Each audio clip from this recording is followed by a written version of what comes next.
皆さんこんにちは。生体やみやびるみなくちです。今回はオーダーメイド枕を作りしたお客様のことを紹介したいと思います。尼崎市から見えた50代女性の方ですね。旦那さんと一緒に見えました。で、肩の方がすごい凝りやすかったり、腰の方が痛くなったりっていうのがあるんですけれども、朝起きた時もこの肩の凝りとか、あと腰の痛みの方があります。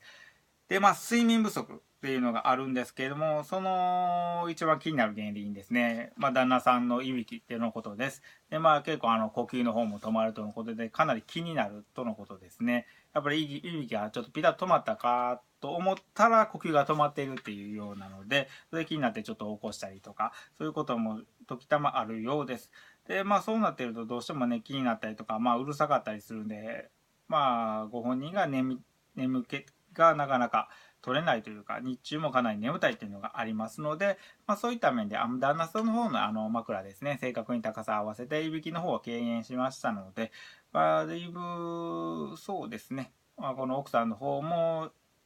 良い睡眠が取りやすくなるんじゃないかなと思います。この方の場合そうですね、若干いびきかく傾向もあるので、